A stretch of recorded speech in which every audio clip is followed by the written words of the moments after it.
Good morning, good afternoon, good evening, Warrior TV. Steve Knapp, the Mindset Warrior here, jumping on with a very special guest tonight, Jayne Bryson, an absolutely amazing lady. I could tell you a whole lot about her because her bio took me about 45 minutes to read. She is extremely talented, has a thirst for knowledge and a massive heart for helping people. I'm going to be bringing her on in 30 seconds. See you soon.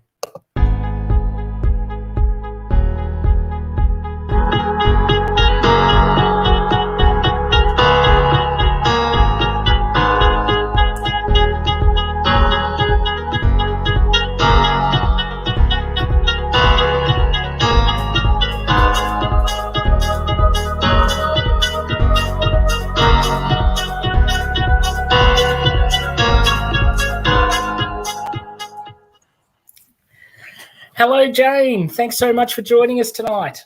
Hi, Steve. Thank you for having me on. I'm just really honored that, I'm here and hopefully we can help, a lot of people out there listening. So, yeah, I'm excited. Definitely. Oh, I'm super excited. As soon as Adam sent me your bio and I started reading it, I'm like, wow, this is phenomenal. You could, clearly see that sense of achievement and it's absolutely amazing. I'd love to know what really got you on the journey of where you've gone through, like NLP training. What else have I got down here? Naturopathy, nutrition and herbal medicine. You're qualified in almost everything. I know. I know. I think, I have always been really interested in, the quantum field, healing people.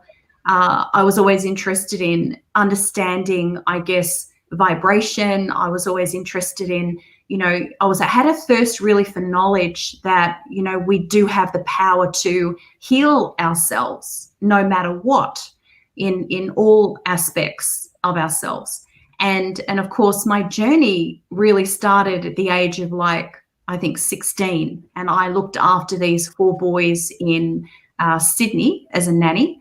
And the parents who actually, the boys belonged to, they had a personal development program that they had. And at the night time when I was looking after all these children, they said to me that I could start listening to the personal development. And I was absolutely blown away because at 16, my parents, we barely survived, in the first 6 years of my life. I slept on the floor, very happy family, but money really didn't come into our family until I was in my teenager years. So my parents did the best they could, and I just never had heard of anything about personal development. I really didn't understand anything, and I was really blown away, and I started to get really attracted to it. So really, as the years went by, I started to learn, I self-educated. And of course, I went ahead and became a naturopath, which a naturopath is, I guess, maybe the complete opposite to a medical doctor. So as an example, a medical doctor, you would go and they would fix you like a vehicle, like a car. That's probably the mechanics way that I could explain it. So if you had a sore knee, then they would fix the knee. If you had a sore head, they'd probably give you a Panadol. So it's very much, treating you like a car. And of course, that's the old Newtonian point of view that we are matter. We're made up of matter and not frequency or energy. And so what happened is when I became a naturopath, I understood that we are actually not Newtonian point of view, and we need to be treated holistically, not only with our health, but our mindset as well. And that we are connected to a field of consciousness, and we do have this yearning as human beings to be connected with people. And we really, really do have the power within ourselves to heal ourselves. And of course, when I did my naturopathy, then I worked out that when people came to me, maybe they had a headache, but I would never treat the headache. I would see what body systems or organs or meridians or chakras were out of alignment because when you're out of alignment, you will then be sick. And when you're feeling sad, you're out of alignment. When you're not feeling happy, you're out of alignment. When you're angry, all of these lower vibrational feelings, you feel out of alignment. So the way that we really rock and roll is to do with frequency. And a lot of all of this holistic medicine has been hidden from us.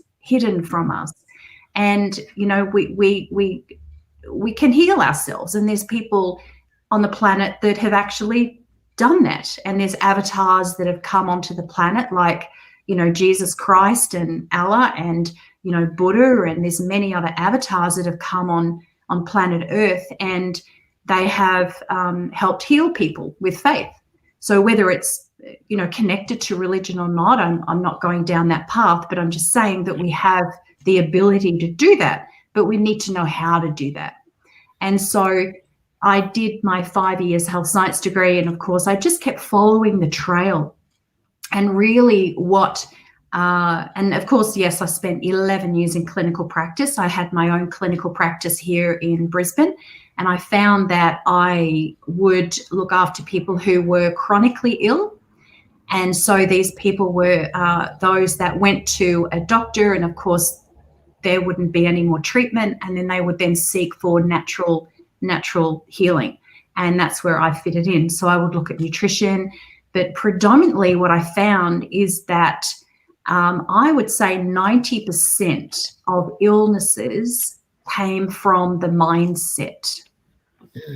And how I worked that out is that I would have, say, 2 people, and both were struggling with similar disease.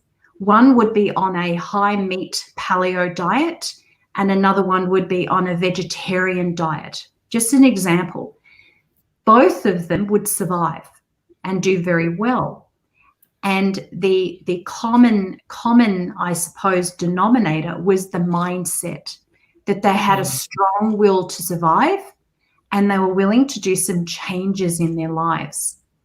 And they then started to pursue natural medicine. And then they started to work out that they were 99.9% made up of frequency. Although we look very, very solid, and we think that we're solid and we're made of, you know, material, which we are, but we're actually one great big bundle of trillions of cells communicating with each other through electromagnetic radiation. And that's how our cells communicate.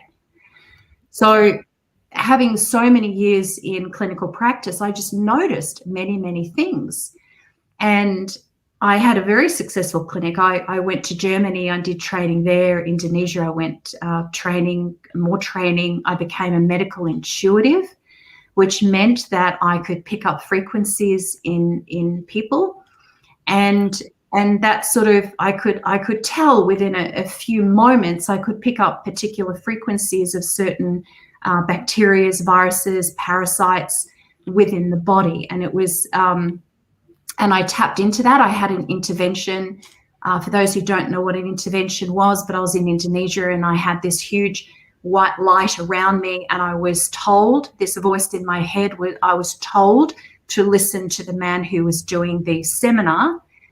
And then I basically was able to pick up frequency within my hands and know what was wrong. So I did that for many years in my clinic, and I had people that flew in from all over, drove hours to come and see me for treatment. But all the way along, I knew that as much as I would give them supplements and certain things to do, it really, really did come down to mindset and how they were feeling on a daily basis. And then as I progressed, of course, I then went through, which was probably a big shift in my life. It was about 10 years ago. I went through a divorce. And that really hit me very, very hard, because I felt that it was all my fault, and there was a lot of shame around it. And then I started to then seek why. You know, I started taking everything personally, and it was my fault. So I started then going a little bit heavier into looking for that enlightenment that everyone is speaking about. They want to be enlightened. Yes. But really briefly, to be enlightened just means just to be aware of how you're feeling on an everyday basis, aware of other people, aware of your behavior, aware of what you're thinking. It's just awareness. That's all it really is. So I flew to Sedonnna, Arizona, and I did the Sedonnna Method, and I started then going into personal development. So then I did all of the Tony Robbins, I did Joe Dispenza, I listened to Esther and Jerry Hicks, I studied Dr. Caroline Leaf in neuroplasticity and neuroscience. And then who else? Dr. Gary Flint. I studied many people, and I started to be very inquisitive about how our brains and our minds work. And you see, when I started to look for this magic potion or lotion to fix myself, I found that if I really, really think about it, you know, when I'm looking at divorce, 50% of people that get married end up in divorce. Yep. Now, 90%. So why am I taking it personally, right? So then I'm looking at, okay, health and wellness. It's a very high percentage, like 95% of people are unhealthy. They have some issue. So we shouldn't really be taking it personally. And then we think, okay, well, you know, maybe one might think, well, we don't have enough money. We're broke. You know, we live in this scarcity. We don't have enough to pay our bills. And we take that personally. So we beat ourselves up about how bad we feel because we can't pay the bills. But if you really have a look at the whole world, 99% of the world is in debt.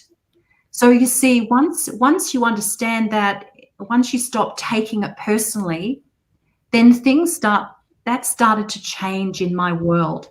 And I understood that it was the structure that we were living in which was wrong. And yes. And this is a big issue, because we think that it's something to do with us. And in fact, once we say, okay, well, it's not personal. Look at the world. It's the actual structure that we're living in. And you see, what happens is that we set goals, and it could even be just a goal to be happy. Maybe you just want to be happy. Maybe you wake up in the morning and you don't feel happy. I've been there.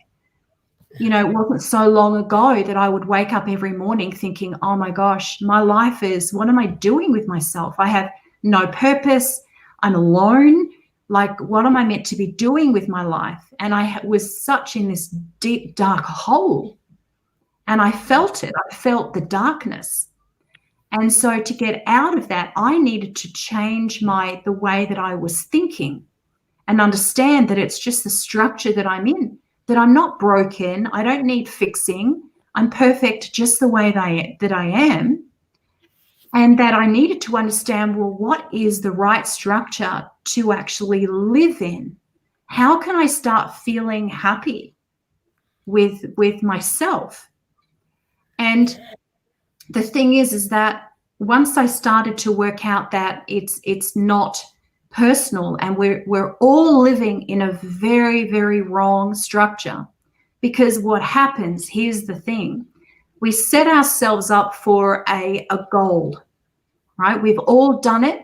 We've all decided we've wanted something, and that we could say that's an end result, like something that we desire, a desired result, desired reality. So what happens is every single time we're moving towards that goal, then what happens is we get pulled back into all of the limiting beliefs about how we feel about ourselves. And there's 6 major ones. Is that most people, and I'm talking most people, don't feel worthy. They don't feel enough. And then also we have people that think they're not capable, or they don't have the capacity, or they don't belong, which is huge right now. They don't belong. And also a lot of people feel that they're insignificant. They don't matter. And so all of these limiting beliefs are what hold us back. But the thing is, right, is that you don't really need to change those beliefs. It's because if you're in the right structure and you start practicing getting into that end result and that desired reality through imagery and feeling, and getting to that happiest feeling thought as quickly as you can, and you can go general. So the moment you wake up in the morning and you're having that unhappiness feeling, the issue is with that is that 90% of all of our thoughts and our feelings as soon as we wake up in the morning are old past thoughts from a week ago, 6 months ago, a year ago. And so if there's 90% of not very good feeling thoughts and stories, and predominantly we're really hard on ourselves. And then there's another issue because we only use 10% of our brain. So if we're using 10% of our brain and then 90% of what we think are old thoughts, how on earth are we going to be able to break out of those yucky feeling thoughts? And I call them being in the mud. Yeah. And being in the mud can feel very, very hard, and it can weigh you down over a period of time.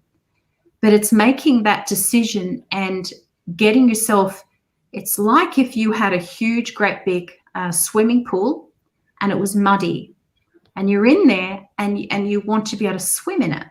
But you see every single bucket you're taking out of the mud and you're bringing new crystal clear water in, it's going to take a little while because you've been in the mud for quite some time, and you've got to be okay about that. So once you start doing it, you'll have, maybe it might be cloudy water, and then it might be crystal clear water eventually that it's eventually going to happen if you start changing the thoughts. But it's being in that wrong structure and not taking things personally, that's the key. Yeah. And yeah, that is absolutely the key. And what I do now in my teachings when I do coaching is I do what's called as recoding. So it's rewiring your brain. And so as you're moving towards your desired reality, what happens is your desired reality has a particular identity of yourself in that desired reality. And then in your current reality where you're living right now, you have a particular identity of yourself there. So there's no chance on planet Earth, if you're going to be moving towards your desired reality with your old current identity of yourself, of being broken, feeling not worthy, not deserving. It's like an elastic band. You're going to be pulled back and you're going to be oscillating back and forth constantly until you actually remove all of the resistance. And so when you have, and what I do is I get people to step into their desired reality.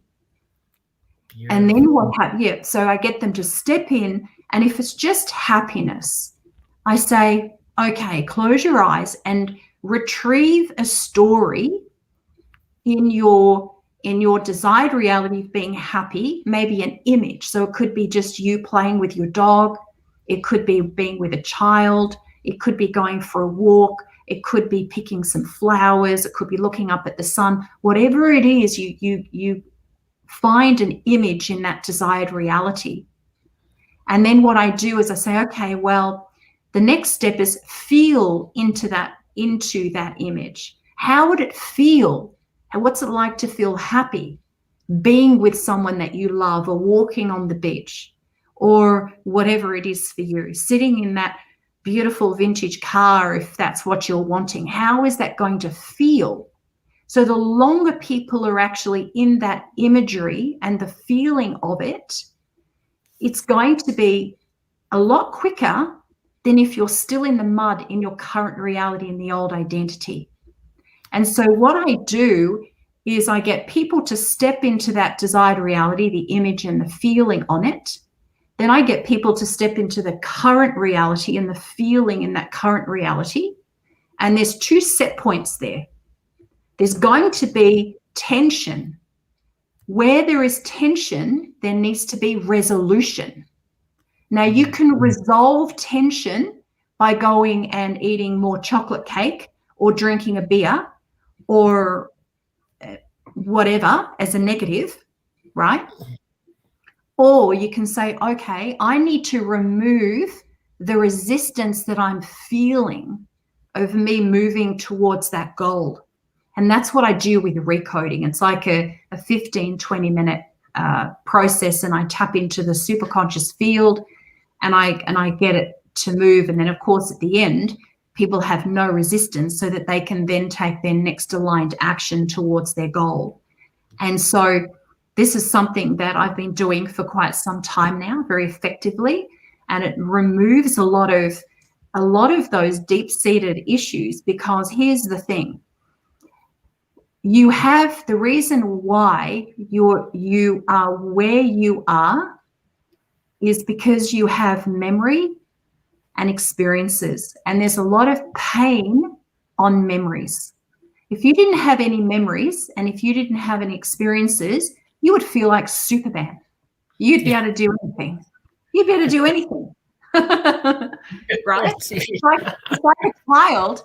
It's like, I can tell you a story. It's like a child, you can give your son a Superman cape and say, here you go, son, you can fly. And he's going to really believe that he can fly from the roof.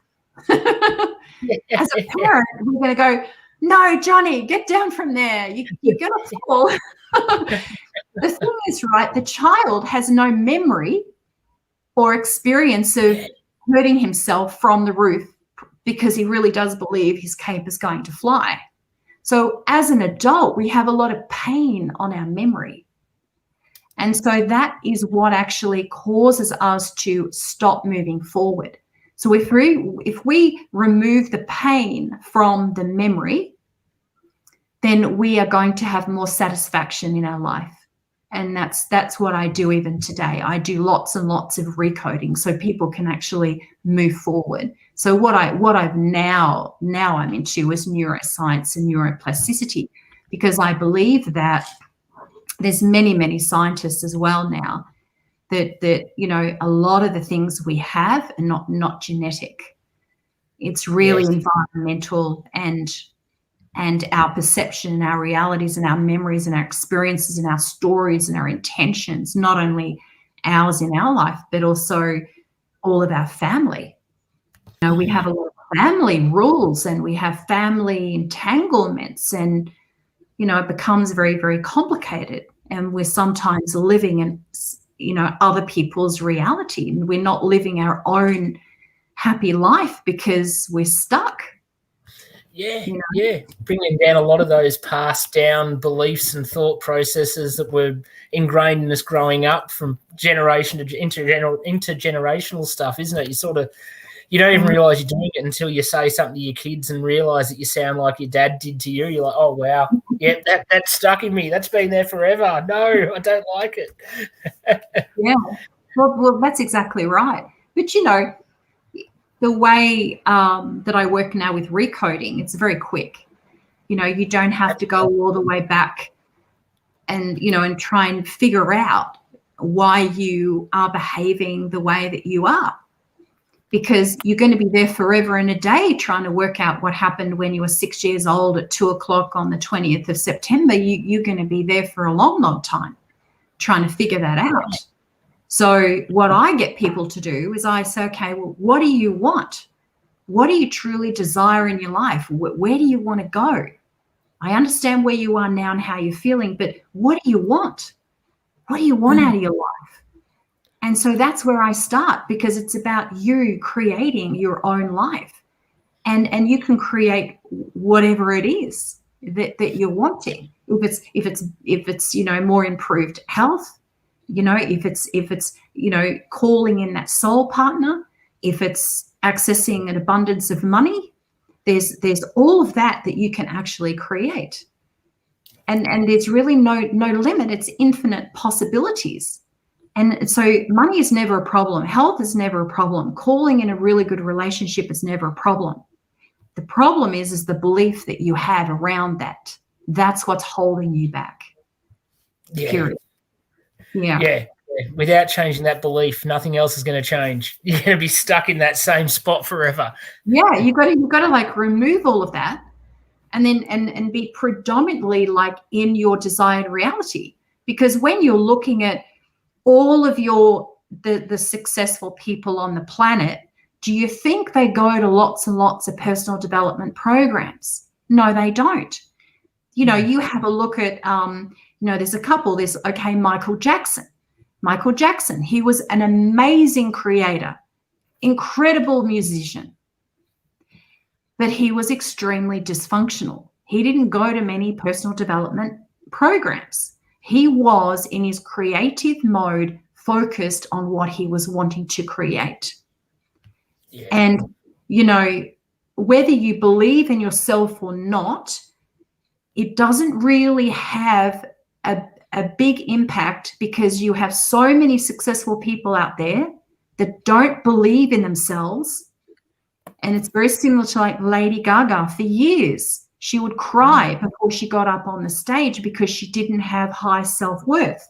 And she is now still incredibly successful. So there's a whole list of people. So, what they do have in common is they have that, they know where they want to go with clarity. They know their desired reality. They know what they're wanting. And they're so crystal clear on their future and what they want to create. And when you're in that mode of that desired reality, you can't have two thoughts at the same time. You can't be happy and unhappy at the same time. You can't be peaceful and angry at the same time. But we all have a choice. Every single day we wake up and we have a choice of how we want to actually feel, and you can choose it. And that's why every morning it's like a fresh start. It's a fresh start every single day. And if you feel like you have nothing in your life to be happy about or grateful, then just go really, really general. Just say, I'm really grateful that I'm alive. I'm really grateful that I have a car. I'm really grateful that I can actually walk. I'm grateful that I have enough food to eat. I'm grateful that I have running water. And then over and over, if you keep saying that, you're going to stop yourself from going backwards into the past, because you don't want to go there. That's why, the front mirror is huge. The rear vision mirror is very tiny. Have you ever noticed that? Because if you're focused on the future of what you're wanting to create, there's no room. There's no room for what's behind. And, there's many people that have had terrible backgrounds, like awful, traumatic, terrible. And we've all been through certain things. We could be here for hours going through all our past and who said what and who that person did something to me. We could. But you see, the thing is that if we keep concentrating in that current and the past reality, we keep creating exactly the same thing. And so it's always a good idea of working out, well, what do you want? And you ask yourself, what do I really want? What do I want? And it's different with everybody. Everybody's different to what you're wanting, but it's getting into that desired reality and being that creative force and choosing And I always say, I just choose a life that you love, choose health and vitality, choose to live in your true nature and purpose and be authentic and be honest and loyal and trustworthy and live by that daily and love other people and have lots of peace and have faith in yourself. And also understand that you're choosing to be that predominant creative force in your life because you can actually choose it. And I think that's really, really important. So anyone who's listening, you're welcome to ask me any questions. Or we do have Adam's first of all jumped on just to say hello. It's Adam. Welcome to Warrior TV, Jayne. And then he's followed it up with a question. He's asking, what did you want to be when you were growing up? Oh, do you know what I wanted to be?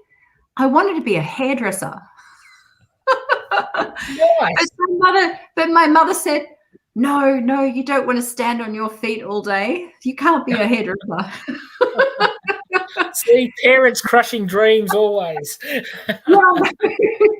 I know, but then later on she said to me, Jayne, you have to be a naturopath. That's the future. Naturopath, that's the future. You need to be that. So she told me that that's what I needed to do, and that's what I did. And I'm so, so grateful because I tell you what, I've treated all my children. My youngest one is 13. She's never been to the doctor. She's never had antibiotics. I've treated her naturally. And I've taught hundreds and hundreds of families to be able to treat their children at home with natural therapies. And of course, yes, you still need medical doctors in certain situations. Absolutely. Right. Doctors do save lives. It's very, very important. There is a big distinction between a medical doctor and a naturopathic doctor. So even in clinical practice, I would always still refer onto medical doctors for pathology because sometimes that was what was needed. So, but generally, I think that if you're educated and you're interested in natural health, there is absolutely no reason why you can't learn it. There is so much information out there right now that it's incredible, and it's free. You can just go on YouTube or you can go into the library and find out, how your body functions with nutrition, what vitamins you need. Yeah, pretty easy. So it's so on the soul, isn't it? Yes. The natural side of things is just massively underplayed in a Western society. Like, it does seem like have you noticed a bit of a shift though? Like, I hear a lot more natural remedy talk coming about now than I did, say, 10, 15 years ago. So it does seem like we're slowly starting to move to that side a bit more. I agree, because when I first started back 20 years ago, in clinical practice, I found that I had to justify myself all the time. So I would have, this is 20 years ago, so people would come to me and say, well, what makes you think that you can fix me when my doctor can't fix me? So I would get a lot of that. But as the years go by, I'd say in the last decade, no one questions it. And in fact, now more and more people are seeking advice from, natural therapists. And a friend of mine who is actually a pharmacist, she's my best friend actually, she's a pharmacist. So pharmacist and naturopath. Yeah.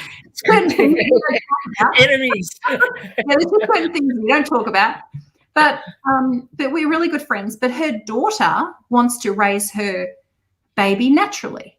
And so that was interesting, right? So that's the next generation. They're thinking twice about certain things that are entering their babies' bodies. So I feel that that's a positive. And, in clinical practice is as little as teaching people how to make chicken soup. Do you know how good chicken soup is? Like they give it in hospitals in Germany. And what are we given here in Australia? Probably the UK, ice cream and sugar and rubbish. And it doesn't really improve our immune system. So, just the good old chicken soup when you've got a flu or a cold or something like that, you're feeling not too good. Chicken soup is amazing for health, and then you've got your vitamin D and you've got your zinc and and fulvic acid and hydrogen water, and there's all these different types of things, you know, that you can really look into. And you see, the thing is, right, it starts with your mindset. You know, if you're not in a happy disposition and you're feeling really sad, it's going to be very, very hard for you to eat well. And this is what happens when people have anxiety and depression. And it's a bit of a nutritional deficiency happening, because what happens is the way we get anxiety, majority of the cases, is just a thought. It's a repetitive thought, repetitive. And then you start worrying about the same thought. Now, when you're in that position, then what happens is you're less likely to look after yourself, because you're not feeling good about yourself.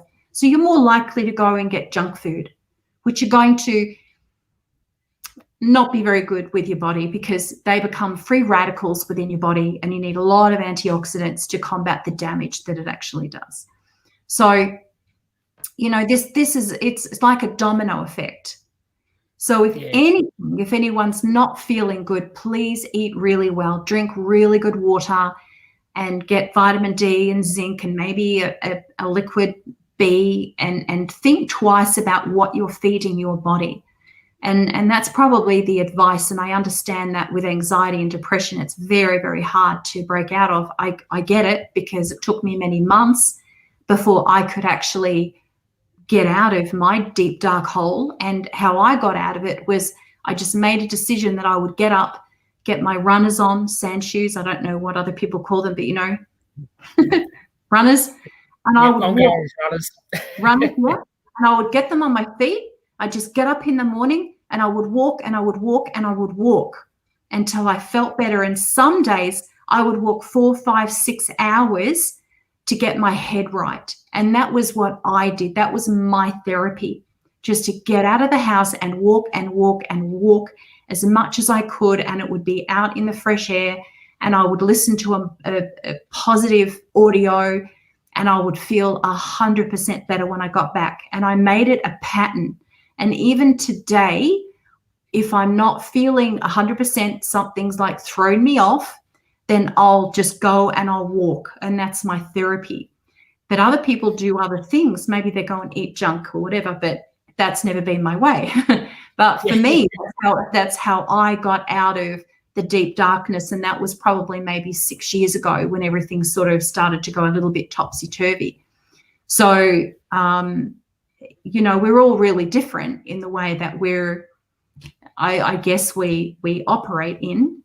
But I do believe that anyone who has, if they're just really unhappy, anxiety, depression, not feeling good about themselves, work out something that's going to make you feel better, just for like a couple of seconds, 5-10 seconds, and just keep practicing the imagery in your mind, and get yourself in the quickest you can, in the happiest thought that you can get, whatever that might be, whatever it might be. It could be just patting a dog, talking to someone, whatever. Because you are still, if you are alive on planet Earth, you still have a purpose. Yeah.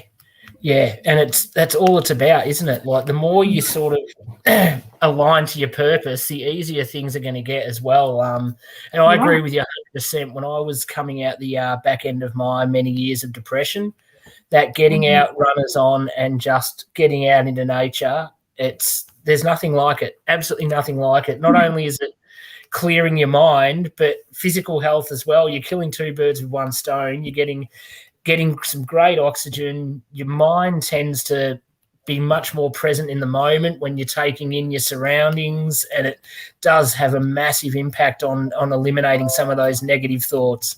It's amazing. Yeah. I would highly recommend it, because no one wants to feel unhappy. I don't believe anyone really wants to feel unhappy. It's just that you have the choice to do whatever you can to get out of that as quickly as you can. And sometimes it can, you might be in that muddy pool for a long time.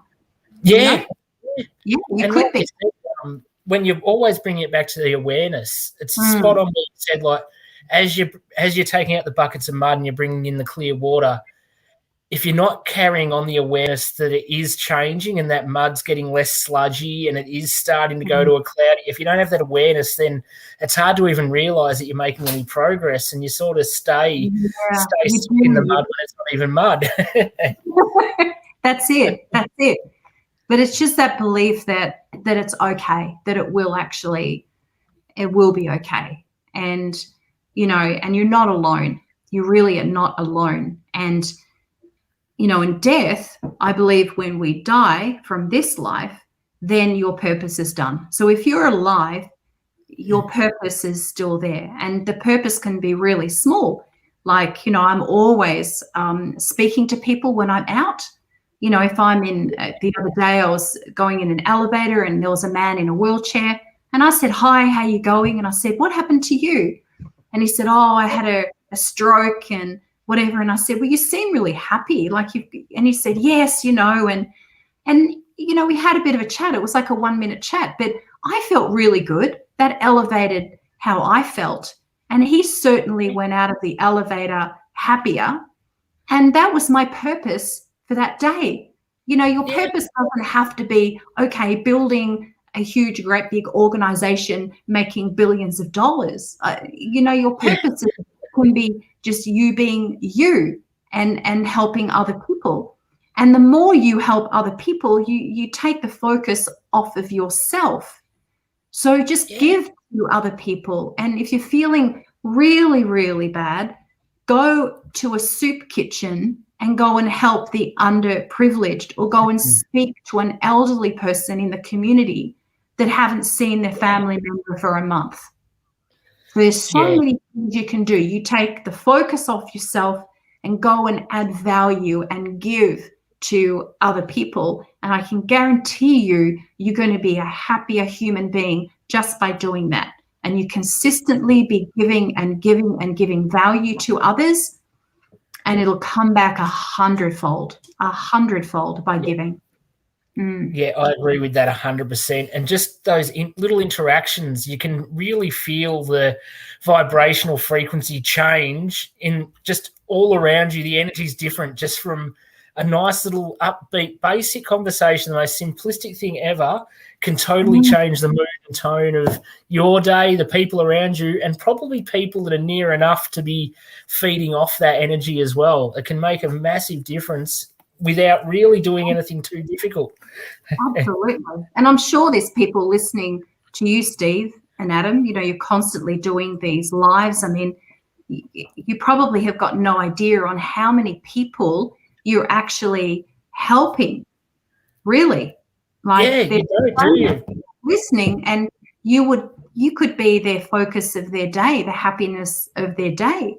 And sometimes these people don't reach out and appreciate you, but I find it a lot. Like, people will text me and say, "Hey, I love your posts," or "Thank you for giving me that information," and they haven't even been active, like on any. You don't know they're there. I don't know they're there, and all of a sudden they pop up out of nowhere, and I think, "Oh, how long have I?" That's nice. And that brightens your day, doesn't it? Just someone that you didn't even have the awareness was around watching what you do, to just go, "Wow, I appreciate you and thank you very much." It's nice to know that something's resonating with someone. It only has to be one person at a time. Yeah, that's it. So anyone listening, write some comments down if Steve and I all day. We've got another question come through from Adam as well. He's asking, do you think the education system needs to teach kids about mindset? And if so, what age do you think is best to start? Oh, look, I'd say from as soon as they're in the womb, they're growing. Yeah. And I do think the whole educational system needs to be maybe refurbished, because we're very much to the into the industrial age of being a good employee. So and the thing is that when you go to school, they don't teach you to be an entrepreneur. They teach you to be an employee. And it's very indicative, because what happens is you go to school And they've actually done tests on children before they go to school. Their creativity is really high. It sort of hits like 100% that they're creators and they use their imagination. And then by the time they're around 8 or 9 years old, this is research material, their creativity drops down to 15%. So whatever's happening with the school, it's actually stopping children from thinking for themselves.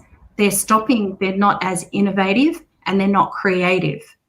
And so what happens is, and I know because if I go into a primary school, I'll notice there's 30 paintings on the wall with the same picture. They're all the same. The brown trunk of the tree and the green leaves. And you'll have 30 of exactly the same picture. And so what happens is we're very programmed. We have to be at school at a certain time. We have to ask if we need to go to the bathroom. We get told when we have to have lunch. We get told when our school holidays are. We have to do homework. There's certain things that we are programmed in our schooling. And then what happens is we fit in to be an employee. But here's the thing. In the next around 10 years, there's going to be more than 2 billion people that are going to have online businesses. So if your business is not online, there's going to be big issues. And even, I believe, half of the university degrees are going to be null and void because there's a huge shift. Yeah, there's a huge shift happening. And so a lot of things that our children are being taught at school are quite irrelevant. Definitely. Very, very irrelevant. And the thing is I believe in, I'm a big advocate of the Montessori and also homeschooling, where that allows the children to progress at their own level. There's no pressure. And they learn from a very early age to self-satisfy themselves. And when we're looking at that, when they're at school, the teacher will say, good boy or good girl, especially in America, they say, good job, right? And so what happens is as children and then adults, we're always then looking outside of ourselves for the accolades and the congratulations, for the significance from other people. So I learned that a lot because a couple of my children went through the Montessori school and I've done homeschooling because of the world situation. Yeah. And I'm absolutely astounded by what I can achieve. I went to Hawaii with my youngest daughter and I got a whole term education, which is around 8 to 9 weeks. In Australia is one term, maybe a little bit longer depending on the time. And I did all of her work in 10 days for the whole semester, 2-3 months of the whole semester. I taught her a times table, all her spelling, everything, the history, everything. We sat down for about 3 hours a day in the morning because we wanted to go to the beach in the afternoon, and it was all completed. And I said, Is that it? I emailed the teacher saying, is that it? Is that the whole term school? That's it. What on earth do children do from 9 until 3? What do they do? And so then you're looking at Australia's education and UK education, America education. It's not the best in the world. It's not the best in the world. So you would think that you would go and find out where is the best education. It's actually Finland. So what are they doing in Finland? Why is it the best education? So you would think that the Australian education as a teacher, if I was a teacher, my mother was a teacher. If I was a teacher, I'd be traveling the world to find out, well, what is the best educational system? What would be the best way to teach children? And in regards to mindset, nothing is covered. Nothing. You are not taught anything, how to be in that desired reality, how to goal set properly. I'm talking about imagery and feelings connected. And this is all to do with the law of attraction. Prior to that's the law of vibration, it's frequency. None of that is taught at school, period. None of it. And that's how we create. And so another side of that, it's a can of worms, but another side of that, right, is that we have, and I don't know whether I should discuss it, but we have a pineal gland, which is at the top of just like in our brain. Now, the actual organ, the pineal, is seen in a lot of ancient drawings and rock carvings, especially in Greece and Italy and Egypt, these pineal glands.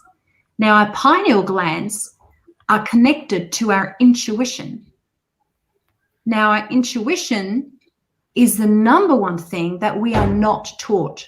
We are taught the 5 senses, which is smelling it, tasting, hearing it, touching it. That's what it is. And so that's good. We need all of those because that keeps us safe. That keeps us safe to actually know that if we put a hand in the fire, it's going to get burnt. That keeps us safe. But our 6th sense is our intuition, knowing, our inner knowing, and listening to ourselves. And what happens is it's connected to what we call the 3rd eye, which is Ayurvedic, which I'm talking centuries, Indian Ayurvedic, which is the 3rd eye, which is connected to the pineal gland. So over many, many years, centuries now, in Australia for decades, they've been putting fluoride in the water, which is a neurotoxin, fluoride in our toothpaste, which actually suppresses the pineal, so it disconnects us to our intuition. Very interesting. So our intuition is like us knowing the right thing to do. It's our inner knowing. It's how we communicate and how we get, I guess, information of knowing what's right and wrong. It's a little bit to do with the feeling of it. So none of that is taught in school, and only some meditation is taught. If we could teach meditation to children, I can guarantee you they would have less stress, less depression, less anxiety, less everything, if they were just taught to do meditation. Do we do that? No, we don't do that. So I know, Adam, that was probably, I'm very passionate about all of that too. So it's very, very interesting, isn't it? Really, when you really, we're all on the same. We're on the same wavelength there too. I think that's the way a lot of us are thinking. Like, you look through the whole school curriculum, and it seems like 2021 is 1891 for the changes that have happened. It's very minimalistic. And there's a lot of stuff there that now that just has no relevance and will never be used in anyone's lifetime for any purpose whatsoever. Right. It's true.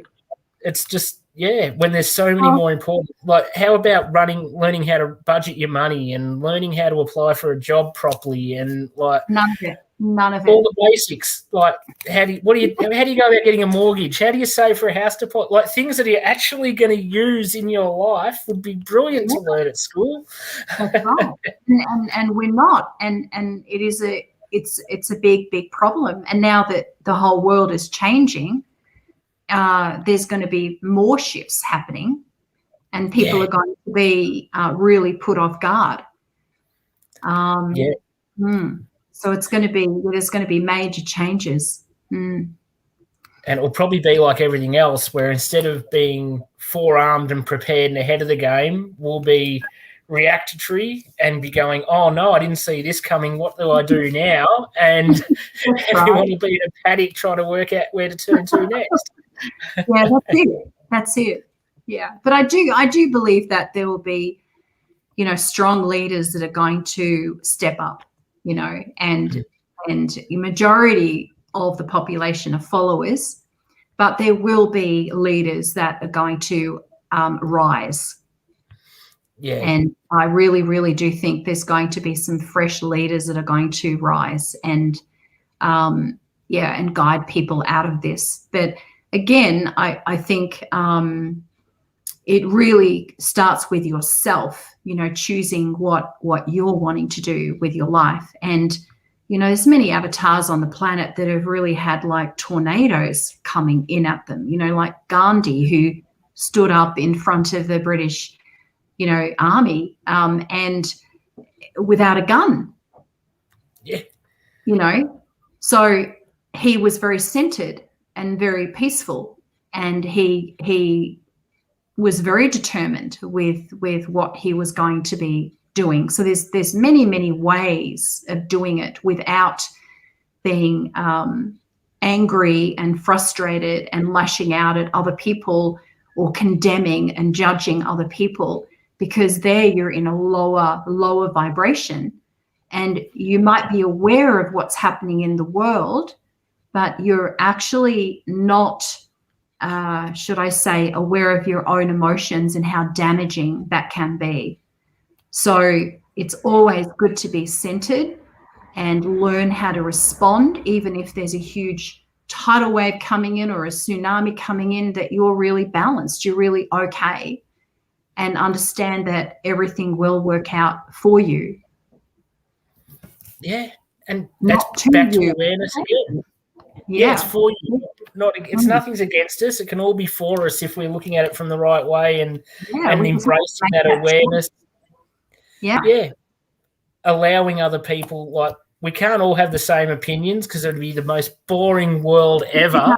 But we all have the right to respect someone else's opinions, whether we agree with them or not, and just allow, don't have to create an argument. You can, just say, look, that's not for me, or you can have a discussion. But so many people now lack the basic skills of a normal common sense debate. It's just everyone seems to be so splintered and divided that it's got to be, no, you don't agree with me, you're my enemy. There can't be any form of just generalized discussion around a topic. It's crazy to me. Yeah, but, you know, I think that where there is divide, there's always a problem. And I think that if we stopped the judgment and the condemnation and just accepted, because you see, we're all living in our different paradigms and our own stories, and our beliefs are really what we perceive things to be. And everyone has been given different information, and you're attracted to different information.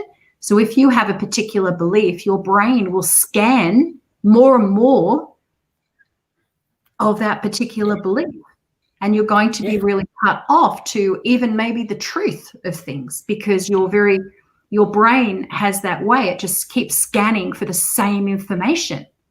And so then that compounds the memory. And then, of course, for some people, then they react when other people don't believe in what they're actually believing. And that's okay. But what we really want to do is, yes, we want the awareness of what's going on in the world, but we also want to ascend. And the ascending means that we are actually in control of our emotions and that we are calm and we're okay. Because even in clinical practice, before this whole world thing blew up, even in clinical practice, 100% of people came in, they were all stressed out. Men were stressed out because of the finances. Women were stressed out because of the children. The children were stressed out because of their grades or their bullying. Most people, 100% of people are stressed. But if you can manage that stress, find an avenue to manage it, then you're going to be in a better position, and you're not going to get triggered by someone coming in with a different opinion. Because if someone comes in to me with a different opinion, I just say, that's interesting. Yeah. Because why would I want to debate that? Why would I want to debate that? And we all have different beliefs.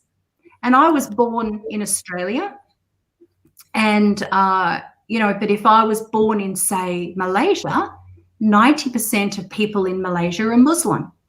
So if I was born in Malaysia, I would be Muslim. So that would be that belief from that country.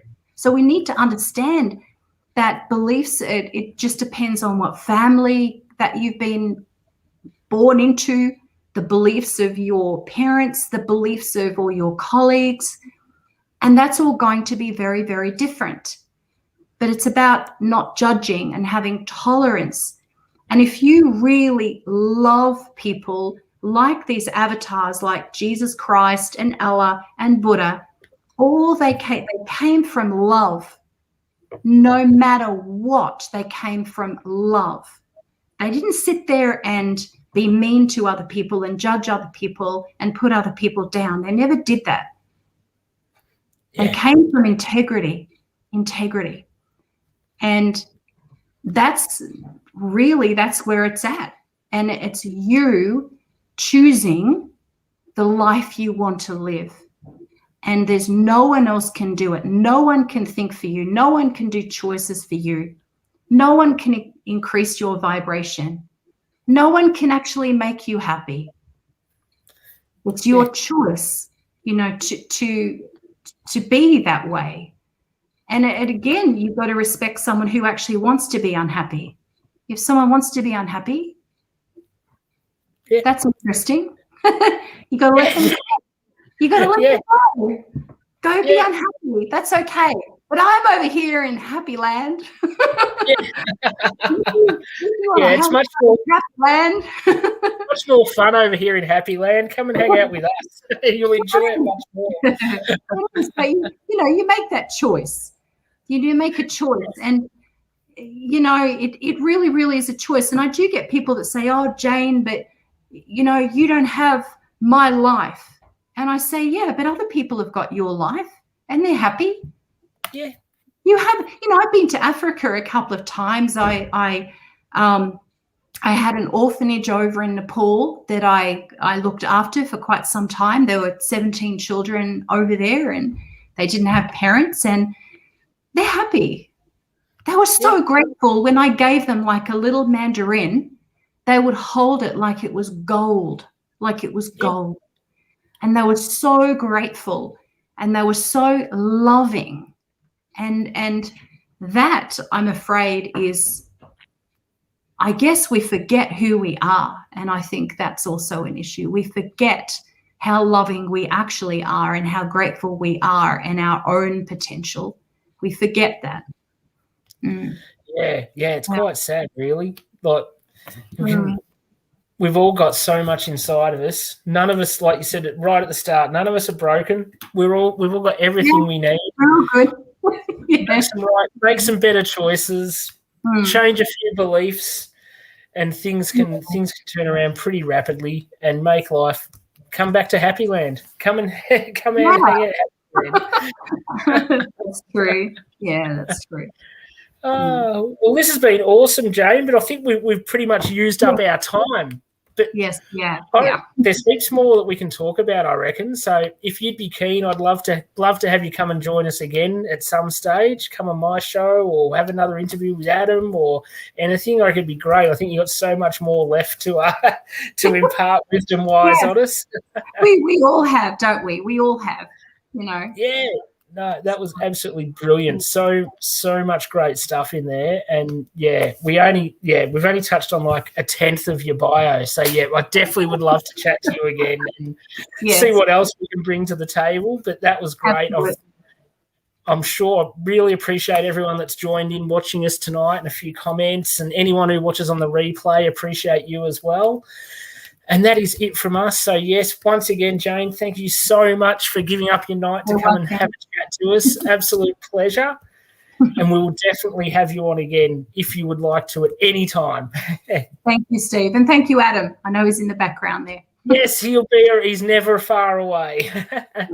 Beautiful. Lots of blessings to everyone. Yes, we love you a lot. Thank you for all your time, and we will see you again soon. Absolutely. Bye for now.